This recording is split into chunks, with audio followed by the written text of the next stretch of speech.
First, I would like to thank the Office of the First Lady for inviting me to be a part of this event. It is truly an honor to be here this afternoon as we celebrate women who are the heartbeat of the civil rights movement and those who continue to carry the torch today. It is women like these on stage who have inspired me and motivated and even challenged me and young women everywhere to serve our communities fearlessly. Their sacrifices have made it possible for us to achieve great things. They've helped me to realize that I too could do anything that I wanted to, regardless of my age, my race, or my gender. I am currently a sophomore at Howard University, studying political science and community development.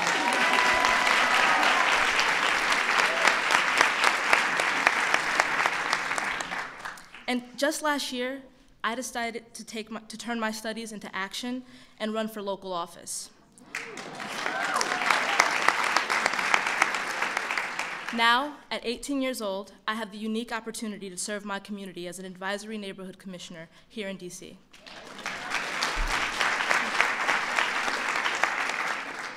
I've also learned from First Lady Michelle Obama's example that it is never too early to stand up for my beliefs. Throughout her entire life, even as a young student at Princeton University, she has stood up for those who could not stand up for themselves. As the first African-American First Lady in our nation's history, she has shown tremendous leadership on a number of issues, such as childhood obesity, with her initiative Let's Move, which is transforming the way our nation is approaching combating the childhood obesity epidemic. And Joining Forces, an initiative aimed at honoring and supporting our military families. Now, as a low-income college student from a low-income family, I'm particularly grateful for the First Lady's Reach Higher initiative, which seeks to inspire young people to pursue college degrees after high school. Our First Lady has worked tirelessly to eradicate the barriers that exist for young men and women of color who want to attend college. We have undoubtedly come a long way, but with the challenges that lie ahead, it is more important now than ever that we have strong female leaders like the First Lady and these women on stage, strong and courageous women who are ready and willing to build upon the progress of so many who came before us. Please join me in welcoming the First Lady of the United States, Michelle Obama.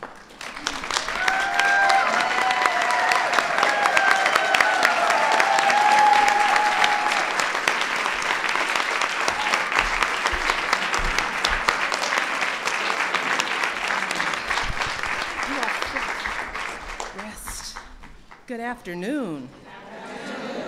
It is so good to be here with you all. This is good stuff, right? Well, let me begin by thanking Allison for that very kind introduction. Absolutely, it is young women like Allison and so many in this room. That's what keeps us going, right? Because we are all here because of you. You are going to do some great things. You're already doing some great things. She's 18. Doesn't she make you feel old, like you're slacking? No matter what, I wasn't doing what you were doing at 18, so you were way ahead of the game, okay? I also want to thank Vanessa DeLuca and everyone from Essence for co-hosting this event with us today. And of course, I want to recognize our incredible panel. This is a good-looking panel, too. Thank you all for joining us as we celebrate Black History Month and the women of the civil rights movement. Is that for me? I know. See, I'm gonna talk about you, so you have a story to tell. Now, who's calling? Let's find out. Who? There you go. There you go. But we have an impressive group on stage with us today, women whose impact spans multiple generations, folks who've played such an important role in our progress toward the mountaintop, even though their stories aren't always in the spotlight. We've got Janae Ingram, the National Executive Director of the National Action Network.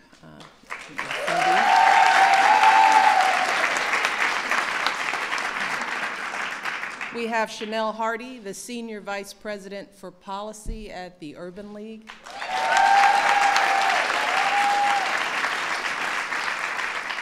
We have Cheryl Lynn Eiffel, the President and Director Counsel of the NAACP Legal Defense and Education Fund.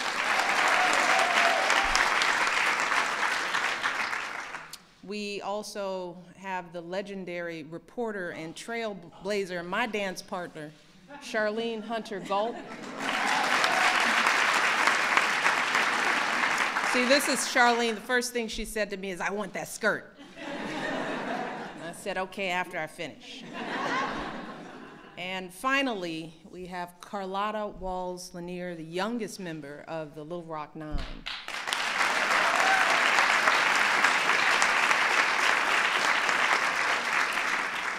And Carlotta's still looking good.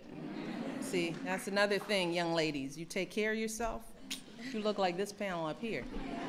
So, once again, let's give these extraordinary ladies a round of applause. Thank you so much for being here. These women represent many different facets and eras of the movement. They come from many different professional backgrounds, media, law, activism, so much more. But there's something that connects each of their stories, a common thread that animates their lives, and that is their hunger for and belief in the power of education. Because at some point in their journeys, these women understood that if they were going to reach their potential, if they were going to make a difference, not just for themselves, but for this country, they would have to get a good education. Every woman on this stage graduated from college, and some of them did it at tremendous risk to themselves and to their families. Let's take Carlotta. Back in the 50s and 60s, the Jim Crow laws mandating segregated schools and buses and water fountains were being overturned throughout the South. And in 1957, Carlotta and 8 other students enrolled in an all-white high school. They were known as the Little Rock Nine, and Carlotta was just 14 years old. And they showed up for their first day of class. They were met with an angry mob of people who shouted at them and wouldn't let them in the building. The governor of Arkansas even sent the National Guard to stop them from integrating that school. It became a national story, and eventually President Eisenhower had to call in the military to protect the Little Rock Nine on their way to school. And once these young people made it inside the building, they were bullied, spat on, physically abused by their classmates. But Carlotta and the other students kept showing up. They kept studying, kept working hard.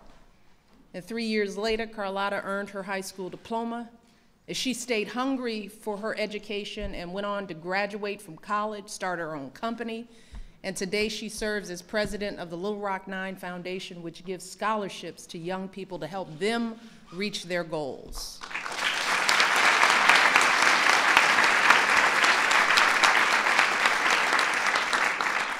And Carlotta's not the only woman on this stage who had to risk her safety just to get an education. Charlene has a similar story. She was the first African-American woman to attend the University of Georgia. Her first night on campus, she heard a chant, 2468, "We don't want to integrate." Clever. Another night, more than 1,000 students and community members gathered outside her dorm, shouting racial slurs, throwing bottles and bricks at her window. Charlene was suspended by the school and sent home because of the concerns for her safety. But 2 weeks later, Charlene went back to campus. She withstood everyday bigotry and slurs from classmates and even professors.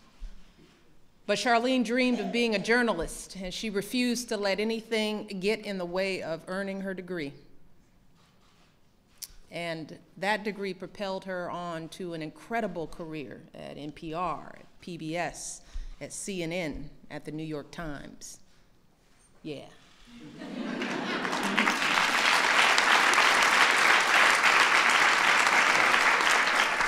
I could go on and on because these are just 2 of countless stories about how folks who came before us stayed hungry for their education and paved the way for those who came after them, including me and so many in this room. And today, thanks to their sacrifice, there are no angry mobs gathering outside our schools. Nobody needs a military escort to get to class. But that doesn't mean that our children don't still face struggles when it comes to education. Too many of our young people attend crumbling schools that don't have the technology or the college prep classes or the college counseling they need to complete their education past high school. And too many of our young people can't even envision a better future for themselves. Or if they do, they aren't connecting their dreams to the education they'll need. So today, too many of the opportunities that these women fought for are going unrealized today. While we should be proud that the high school graduation rate for Black students is improving, it is still lower than just about any other group in this country. And while college graduation rates have risen for nearly every group, including African American women, the rate for African American men has flatlined. And we all know that when students fall behind in school, they fall behind in life. They are more likely to fall into unemployment and poverty and incarceration. So like many of you, I believe that education is the single most important civil rights issue that we face today. Because in the end, if we really want to solve issues like mass incarceration, poverty, racial profiling, voting rights, and the kinds of challenges that shocked so many of us over the past year, then we simply cannot afford to lose out on the potential of even one young person. We cannot allow even one more young person to fall through the cracks. Because who knows where the next great leader is going to come from, right? Who knows what mind will produce the next bold idea that will change the world? And I know the promise is out there because I've seen it with my own eyes. I've seen it in the mentees from the White House Leadership and Mentoring Initiative, some of whom are here today, my girls. Hi.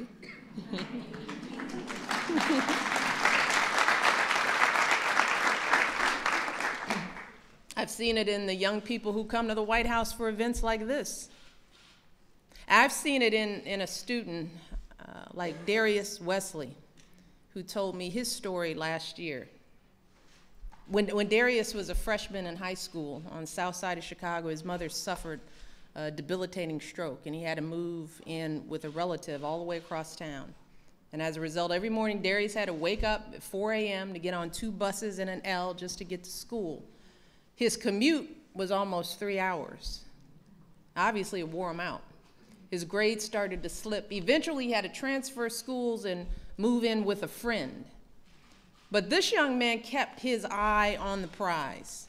He took AP classes, made the honor roll, graduated from high school, and today this young man is majoring in business, is the first person in his family to attend college. There are stories like that all over the country. There are millions of Dariuses all over the country. That's the hunger that I'm talking about. That's what drove the women on this stage. That's the kind of determination that we have to reignite all across the country. And that's all on us. It's on us to lift up our young people as parents and preachers, as neighbors, as teachers. It's on us as advocates and policymakers to do everything we can to give our kids the resources they need. But here's the thing, it is also on the young people themselves to summon that hunger every single day. So to all the young people here today who are listening, I just want you to take these stories to heart. Listen to them. And I want you to translate the victories that these women won into habits in your own lives. That means going to class every day, no matter what obstacles life may throw your way. Go to school. Go to the bad school that you have. Go to school. It means reaching higher and understanding that completing your education past high school is an absolute necessity today to achieve your dreams. You have to graduate and go beyond. And when you're old enough, it means voting, not just for president, not just for the guy you like, but for mayor and school board and dog catcher. I don't care, y'all have to vote.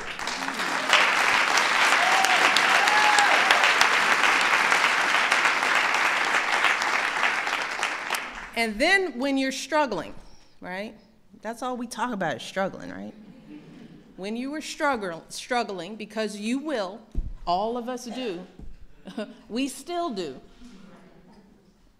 If you're worried that you're not gonna make it on to college, or you don't know how you're gonna afford it, and just don't be afraid to ask for help. Ask for help. You are not alone. Talk to somebody. Your teachers, your parents, school counselor, anyone. Because there are so many folks all around who want to help you reach your potential. And you can be that person for somebody else too. You're not too young. If you've got a friend who's not coming to school, who isn't trying their best, talk to them. Urge them to reach higher for themselves so that they can join you on a college campus one day. Then all of you can fulfill your potential and help carry forward the dreams of all those who've come before you. That's my hope for all of you, all our young people, not just during Black History Month, but every moment of every single day that you were breathing on this earth. Because I've seen your boundless promise. I've seen it, and I believe in you. Everyone in this room believes in our young people, and we love you all. You have the power to create a better future for yourselves and for our country. So just do the work. You got it? So I want to thank our panel once again for being here. It is truly an honor and a gift to have you in this house. With that, I'm going to turn it over to Vanessa, who's going to kick things off. I'm going to leave you all to behave yourselves. And I want all the young people to ask questions. You know, my crew, this is my crew. They're supposed to be asking a lot of questions. Don't be shy. When you're in a room like this, you take advantage. You raise your hand. You use your voice. Everyone here loves you, all right? And with that, Vanessa, it is all yours. Thank you, baby. Thank you, First Lady. Now, I understand that while there's going to be some young men who are going to come and remove the podium for a second. So while we do this, first of all, I want to say on behalf of our president, Michelle E. Banks, Lauren Williams, our features editor, and our Essence family, many of who are in this room, we are beyond thrilled and delighted to be here this afternoon to celebrate these incredible accomplishments of the women on this stage, and not for the work that they've done in the past and the work that they're continuing to do. So can we just give them yet again a round of applause? Thank you for being here.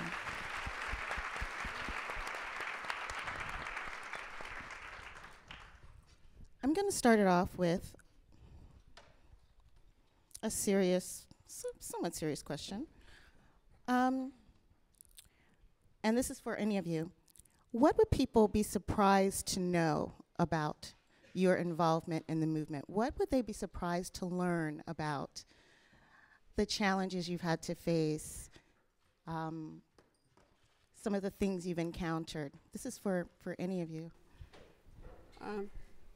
I'd like to speak to that. You can't hear me? Okay. One thing is that I elected to go to Little Rock Central High School. It was not a selection process, and a number of people think that we were selected. We could have been selected out of the 39 kids that elected to go. So you could call it the Jackie Robinson test, that we were probably looked at for our grades, our character, our church going, our community involvement, and so forth, that it ended up being 9 of us that attended. The other thing that most people don't really know is that my home was bombed. during that period of those 3 years. And it's not something that I really did a lot of talking about, but I have been doing that recently. How old were you when your home was bombed? When the home was bombed, I was 15. And my family, my sisters and my mother and I were there. My father was at his father's place trying to work because he was always being ostracized on his job, so he didn't have the opportunity to continue to stay employed. And he was considered by the police and the FBI as possibly bombing his own home with his family in it.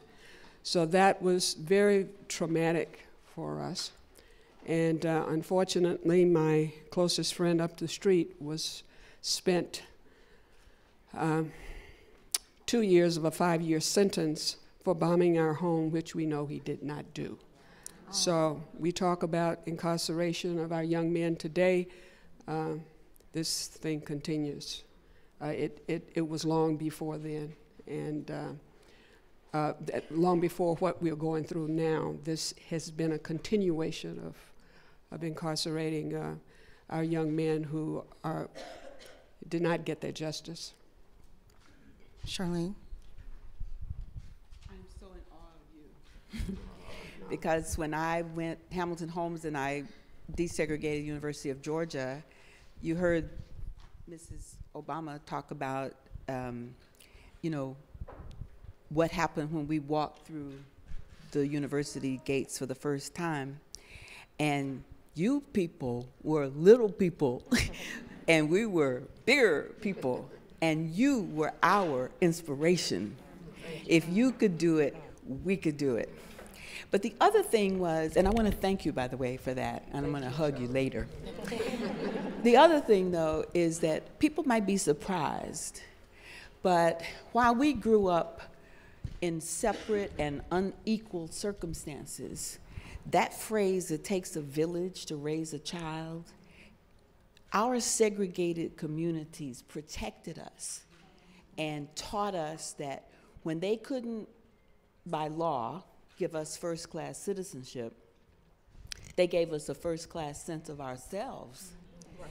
And that village, despite the fact that all around them were things that they could not do, and they could not shop, and they could not eat in restaurants in the town or go to the regular movie theaters, but they protected us and they inspired us. So that when I told my mother, when I was about 8 or 9 years old, I'd been reading the comic strips, and I fell in love with a blue-eyed, redhead white woman named Brenda Starr.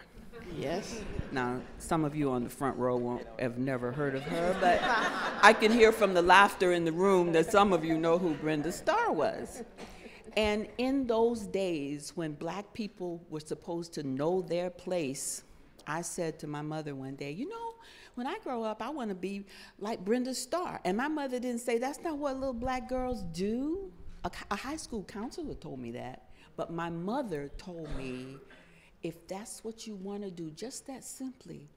And I've thought about that over the years. And it was part of that notion of first-class sense of myself. My mother said, if that's what you want to do, because I think that instinctively she knew that dreams propel ambition. That's true. And my dream took me ultimately into the University of Georgia, through those mobs, and ultimately, as Zora Neale Hurston said, my journey to the horizons. And it was because that village inspired me to be, and my grandfather told my father, who then told me, get an education, boys, he said to them, because that's going to be the key to your liberation.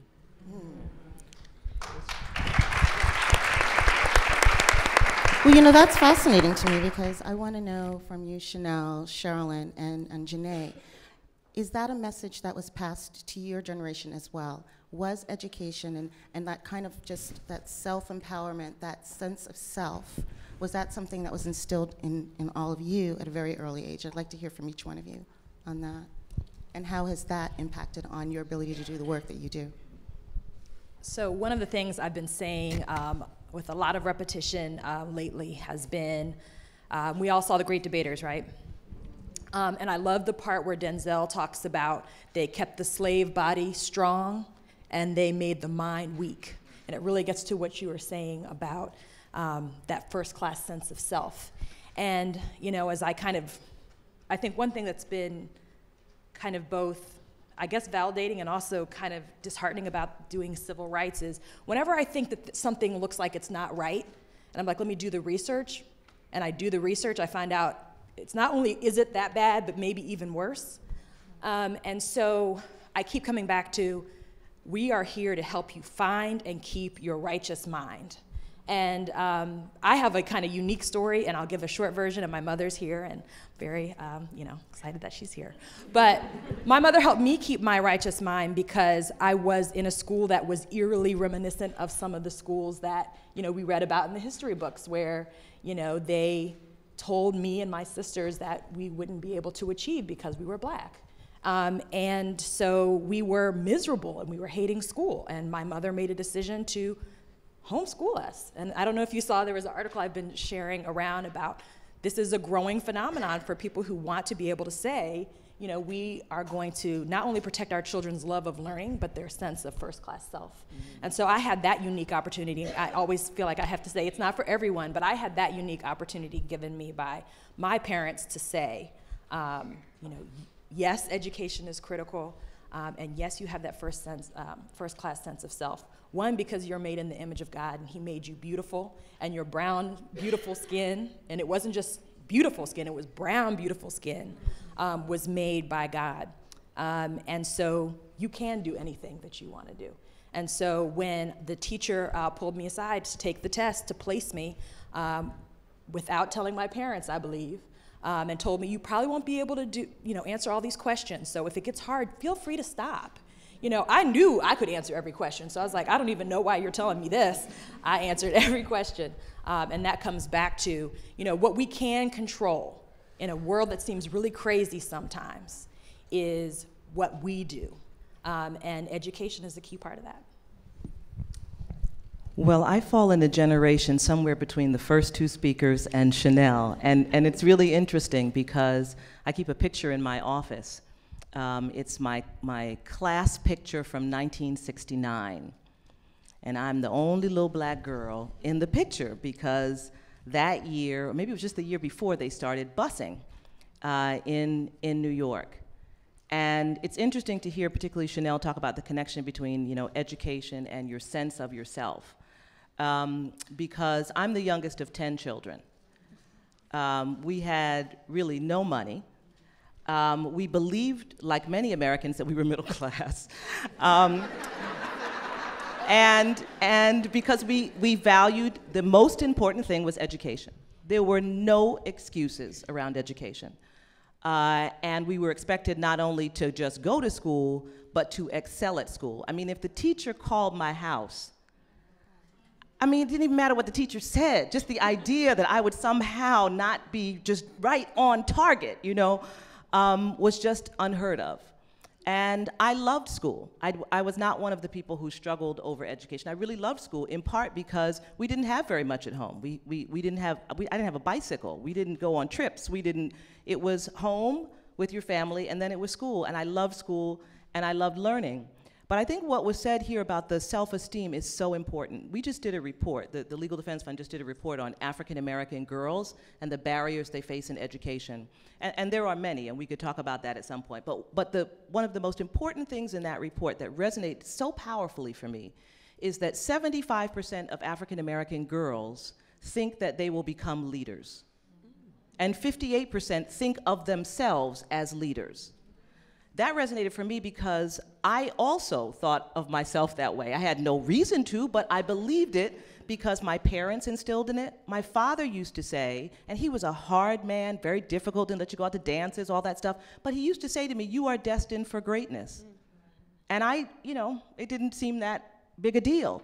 Only when I got older and I went to college did I realize that people had dads who didn't think they could excel in school or be a lawyer. I wanted to be a civil rights lawyer from the time I was a little kid. It was never a conversation or a controversy, it was an expectation. So in between that self-esteem, in between that time that little black girls believe they're leaders and believe they're gonna be leaders, and what they ultimately become, what happens in that period. And that's the part for which we bear a great deal of responsibility, because I mentioned at the beginning that I'm the youngest of 10 kids. The ability of most of us to not only complete college, but to have advanced degrees, and we've got doctors and lawyers and teachers and professors and all kinds of stuff in that 10, with 2 parents who did not make it past high school, right? We were in a system in which there was a real public infrastructure, in which there were public universities. My sister and brother could go to City College in New York with great professors for a $50 registration fee a semester, and we had a hard time coming up with that 50, but they could do it. They could get educated. And so we used to go to state parks every holiday and have big picnics. We couldn't go on vacations, elaborate vacations, but we could go to really well-maintained state parks, and there were public parks that we went to have a good time. There was a real public infrastructure. And there was a commitment in this country to that public infrastructure, to public education, to public universities, and so forth. And that's how a family with 10 kids was able to do what my parents, with their determination and grit, was able to do. So I just think it's important to say that, yes, a lot of it comes from within us and comes from our parents, but also we have to create an environment, a society, to receive people who want to achieve, who are ambitious, who have a sense of themselves as leaders, and we have to give them the tools that they need to be able to live out their dreams. Janae, does that resonate with you in terms of your journey to being, and you're a young leader, I mean, talk about how you came to, this journey. Sure, so yeah, it absolutely resonates with me. I think both of my parents have always instilled in me that education was so critically important. And, college or not going to college was never an option. Neither of my parents have a college degree. So my dad did attend some college, but he was a musician and he was pursuing his dream as a musician. And my mother, she went to technical school, which, during her day, you had an option. But they always instilled in me and my sister that college was something that we were gonna do. It was part of our plan. And so for us, always growing up hearing that and hearing that education was important, was something that was reaffirmed not just by my parents, but also my aunts and uncles. My grandmother, she never finished high school, but she went to my aunt's classroom. My aunt was a teacher. Actually, I have quite a few aunts and uncles that are teachers. And she would tutor the students every single day. Every single day, she would go and help them study for their tests and really prepare for the world outside of the classroom. And so that was definitely a part of my upbringing. Everything was a learning opportunity. I was sharing with one of my friends that, when I take my nephew, who is 6, I make him read to me, just even everyday words. What does that word say? Or if we're going to the store, tell me what that word says. And using every opportunity to really engage in learning. Because it is vitally important that our students are told not only that they should go on to college, but that they can do anything that they want to do.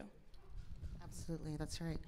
Well, I'd like to get you all to talk a little bit about the civil rights movement then and now, and the differences you see.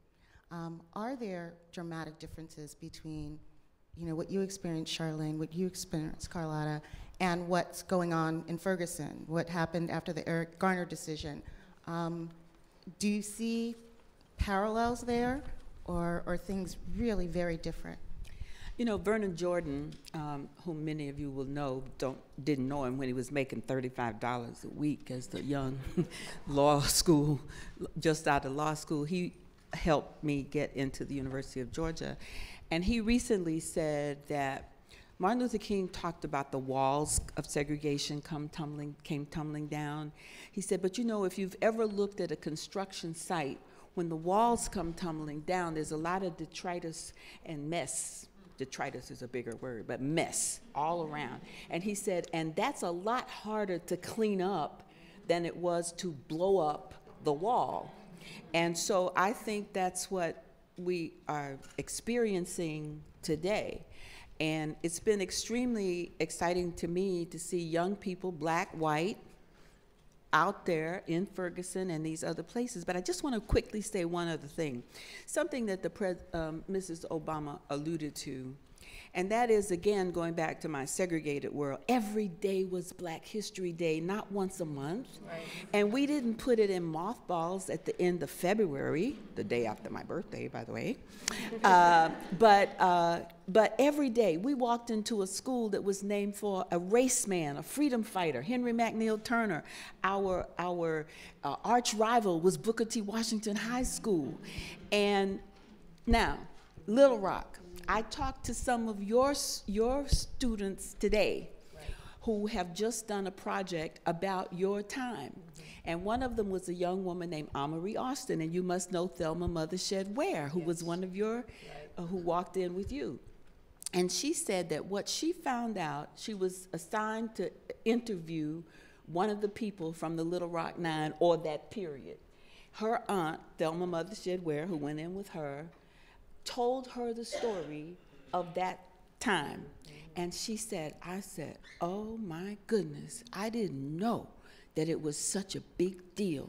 And yet, she said, when she talked to her classmates today, they said, why do I have to know that history? That isn't relevant to me, but it is relevant. And it has to be taught, and it's not being taught in the schools. It is not being taught. And so the young people, even if they're getting education, they're not getting some of the values and the tools that helped us change the face of the South and therefore the face of America in the world. We've got to get our Black history every day into our classrooms all over this country so that when our young people are moved to take action, they know that they can make a difference because it's happened before. Yeah. I'm well aware of the young lady that you interviewed. In fact, we were on a panel together at Johnson Library, Lyndon Johnson's library, and I was so pleased to see that how much she had grown, knowing that after finding out that her great aunt was really one of the Little Rock Nine. Unfortunately, our young people today are not familiar with the history, as you have stated. And that is one of the reasons I do try to I make the effort to speak to high schools and colleges, because for 30 years I had put this in the recesses of my mind because of the pain and so forth. But I'll never forget this young man in the back of the room after I had finished with my story looked at me and screamed, "Why is it that I am just learning about this time in history?" And this young man was white. And he needed to know as much as our Black kids need to know about Black History Month. I came along during Negro History Week, okay? So it was just 1 week that was designed, and I hope you understand how that all started with Carter G. Woodson, because of the 2 birthdays of President Washington and President Lincoln. And then it was expanded into the month of February. And unfortunately, I had to correct a journalist who stated she couldn't understand why it was just 1 month out of the year. She didn't even know about the Negro History Week. So it has been progress, but I also say to people, we do not talk about it just in February. It should be a part of our history. It's a part of our lessons learned every day. And I refuse nowadays, if I could, I just don't make it possible to speak each time in the month of February. I said, you know, Black history is just as important in September or November as it is in February or what have you. That's right, that's right. I do think that I really love this question because, you know, is it different? Because, and the answers, because it is so important to understand that history, to know that history, to have that history be taught, and to have that history be taught as American history, not as something for Black people to know, but something that white people don't know, which is why that man stood up in the room. We are now at a point where we have to begin to tell the true story, the real story, the complex, integrated story of this country's history. And it is not a story that can be told in a way that leaves out any race or ethnicity because it is such a complex story.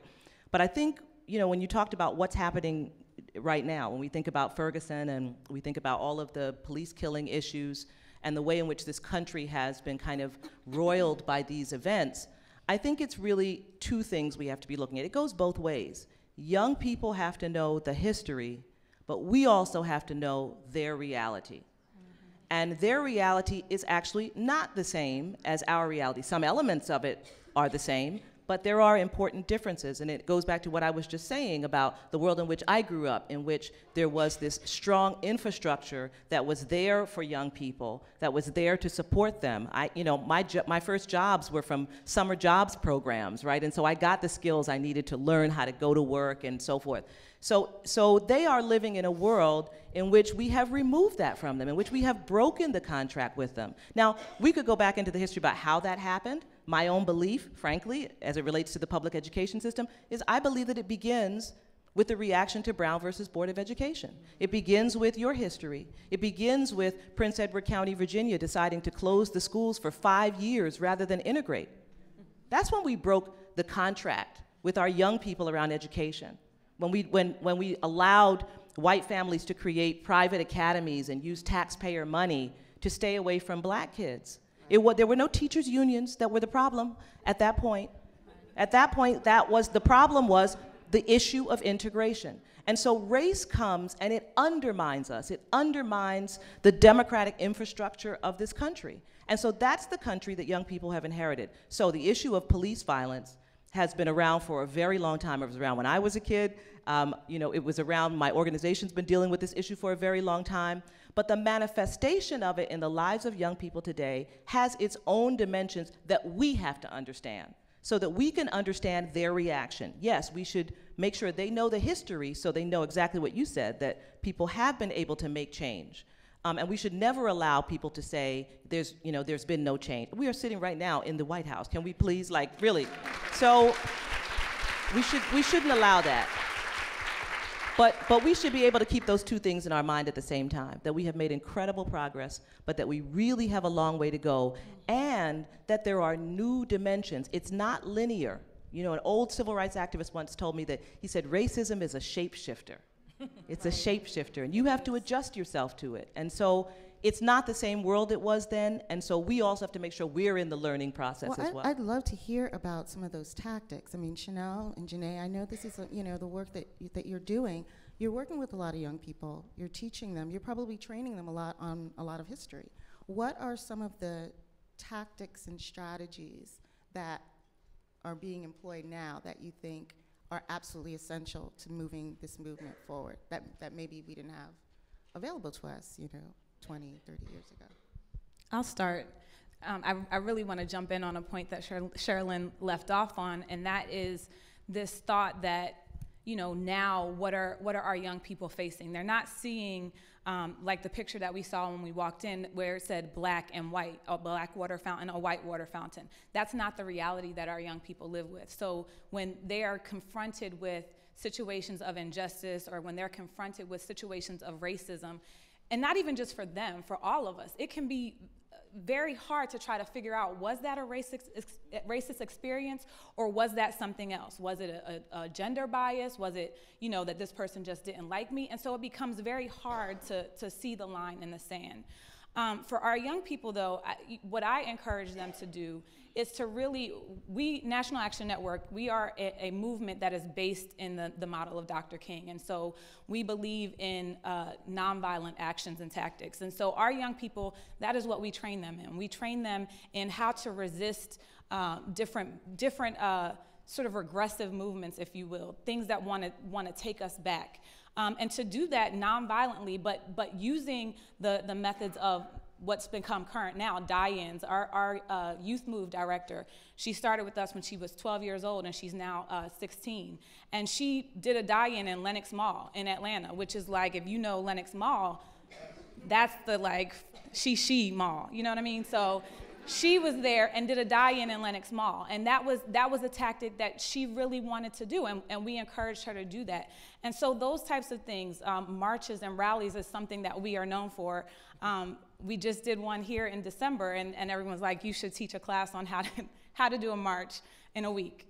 But you know, those types of actions are the things that we really employ on our young people, and try to really encourage them to study the movements of the past and see what those leaders did in that day, because it really isn't that different. Even though the lines aren't there of black and white and this is segregated, a lot of the tactics and things that are happening are very much the same as was mentioned. So that's sort of what we do in National Action Network.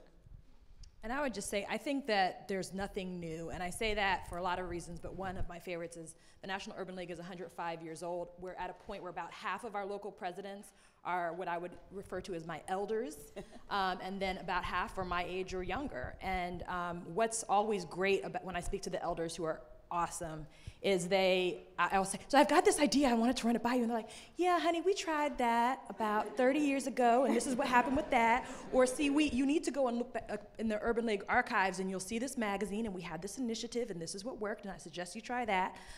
So I think that nothing has changed, but I do think that in some ways that gets to why this work is hard or challenging. So, you know, at the Urban League, we're focused on, I guess what I would say is like the Booker T side, economic empowerment, which is the part about if you can integrate I don't know, someone's gonna tell me who actually said this, you know, what if you integrate the lunch counter but you can't afford to buy lunch there?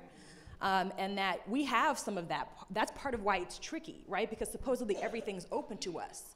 But if you can't afford to live in a safe neighborhood, or to send your child to a good school, or to give them the things that they need to be successful, or keep your house from going underwater because you live around other black people, and that policy created an environment where that means your property values are not going to be as high, then that's a real problem. But working on that requires us to engage in the political and policy process, and it requires voting. And what I always find to be challenging and important is there's a lot of energy. Eugene Robinson wrote a book a few years ago called Disintegration, talking about the different ways that the black community is spreading out and becoming disconnected. But he said the thing that always brings us back together is those moments of violence that seem to be motivated by our race. And that's when, no matter what our class or our socioeconomic status, we become really black, right? So we're all black around Black Lives Matter, right? Because we all have children that we're worried about. But what I always focus on when we have these movements is, where do we start talking about how voting is engaged? Where do we talk about how really old school organizing and advocacy plays a role? And that part's not the fun part. And you know, I work with a lot of really great young professional leaders, and they want to be engaged, and policy is fascinating, and we watch it on cable, and everybody has an opinion. And so it looks really exciting, but the work, it's just kind of like, I'm an attorney, right? Attorneys in the house who hate Law and Order, right? Or Legally Blonde. I mean, it's like, that is not it. It's not that fun most of the time. And civil rights isn't that fun all the time. We all saw some, it was not all the bridge crossing, right? It was a lot of preparation for the bridge crossing. And so what I think is necessary is for us to bring together those important tactics. We march whenever Janae tells us to march, we march. But we also want, after the march is finished, for people to be committed to the boring stuff that's necessary to create and maintain change. And the last thing I'll say on that is just, we've shown that we're still excited about voting. Mm-hmm. So in 2008, you know, we almost caught up with white people for the first time in terms of turnout to elect President Obama. And then in 2012, partly because we wanted to keep President Obama in office, and partly because we had this message that got out, people are trying to keep us from voting. And you know, I saw people stand in line in the dark, around the corner, in the cold, to vote, because it was like, oh, we remember that. There was a time when people tried to keep us from voting, except Sherilyn will tell us that time never ended. And so,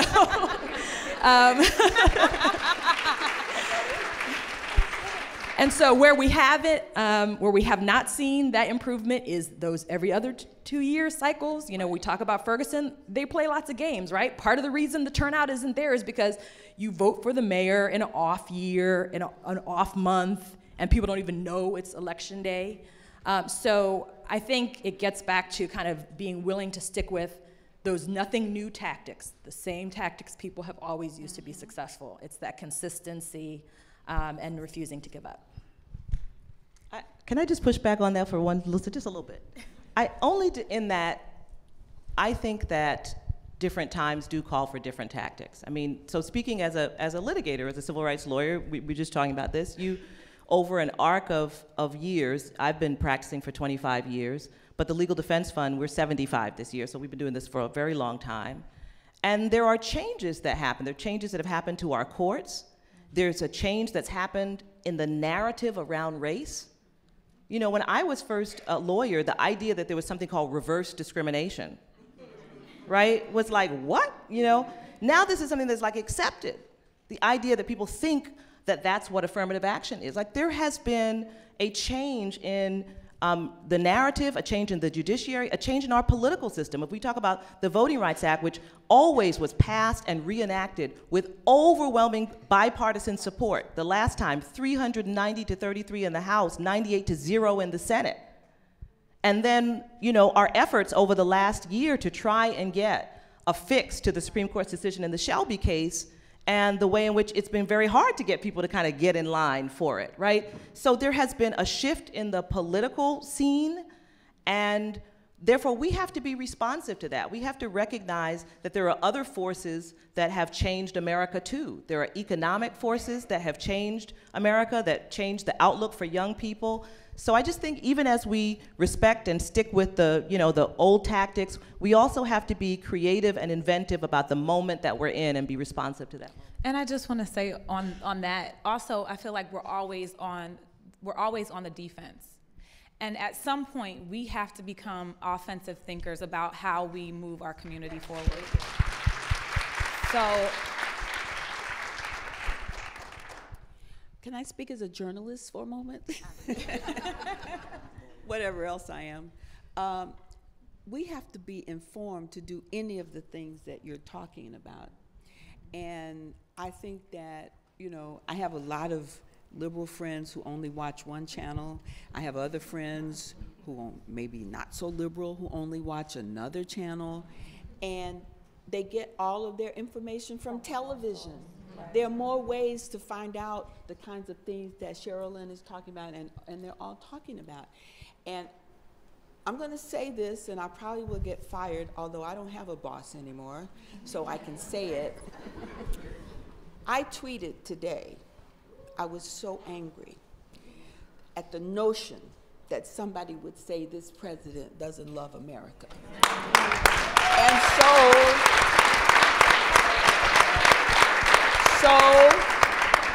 what I tweeted was the following. Read Dreams from My Father and see what President Barack Obama owes to his mother, who was white, but who loved Black history. And she would get him up in Indonesia at 4 o'clock in the morning. Please, Mr. President, don't get upset for me telling this now. But she would get him up at 4 o'clock in the morning, and he would make every excuse in the world with the stomach ache, the headache, and so-so, because he didn't want to learn what she had to teach him. And what she had to teach him was Black history. She taught him about the proud heritage of his forebears, both here and in Africa, how his father grew up poor but made it, and how he needed to learn his history. Look where it got him. And so if anybody wants to know whether President Obama loves America, go back to what his mother taught him about loving America. And the person who said it said, well, he had a white mother and a white grandmother, and that's why I said it. Well, those white people taught him his history, which was Black history, which landed him in this house.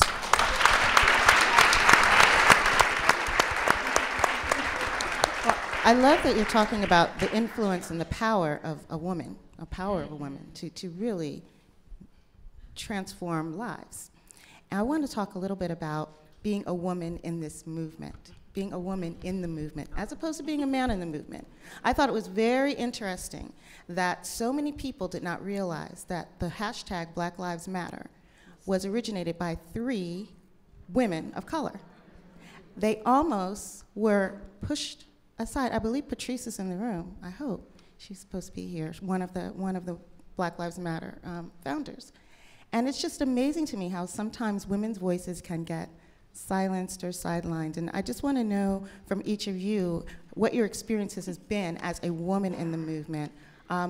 Is there a difference when you're a woman fighting this fight versus being a man fighting this fight? Well, let me just refer people to a book called Hands on the Freedom Plow, which was written a couple of years ago, and it was about all of the women who were in the civil rights movement, who were the backbone of the movement. Eleanor Holmes Norton is sitting on the front row here. She was one of those women.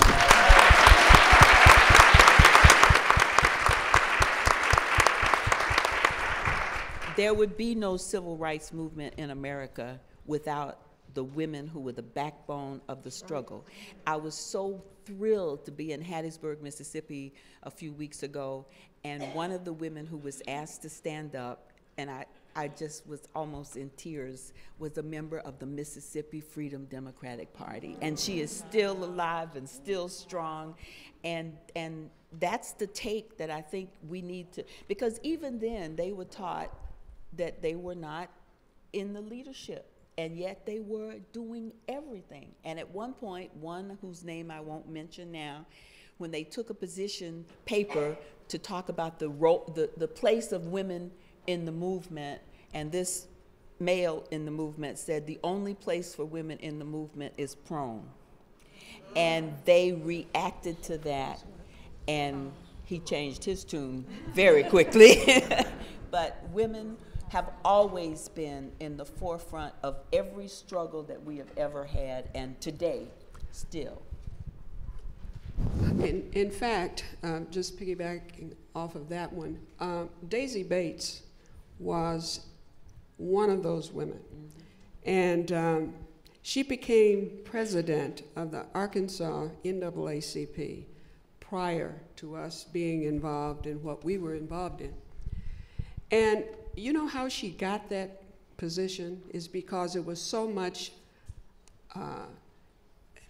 dissatisfaction among the men and the power that they were trying to exercise among themselves, to the point that once it was voted upon the 3rd or 4th ballot, she became president of Arkansas NAACP. And with that, she was able to move some things in the direction that she thought that we all needed. Unfortunately, it's always thought of that she recruited us. That was not the case. She worked very closely with the NAACP Legal Defense Fund. I want you to understand that piece, because those were the two that really helped to make things work for us. The other thing was the media. Today we get news 24/7. During my day, news was 15 minutes of national news and 15 minutes local news. She knew how to use that 15 minutes. And because of that, we were the second biggest story in the year of 1957-58. Had that not happened, President Eisenhower probably would not have sent in the 101st Airborne, because we were looking pretty bad in the world. We talked about democracy. Russia was our nemesis at the time, and that was communism. So they are thinking, you call democracy the best way to live when you have fixed bayonets on children? So that was that piece, I think, helped to make him make that military decision of sending in the 101st Airborne. But women have always been up front. Jefferson Thomas, who is now passed on, of one of the Little Rock Nine, was very upset when after a while, he looked around and he said, "Where are the other fellas that said that they were going to go to school with us?" It was 6 girls, 6 females, and 3 boys. So we have always stepped forward. We've always been behind our men.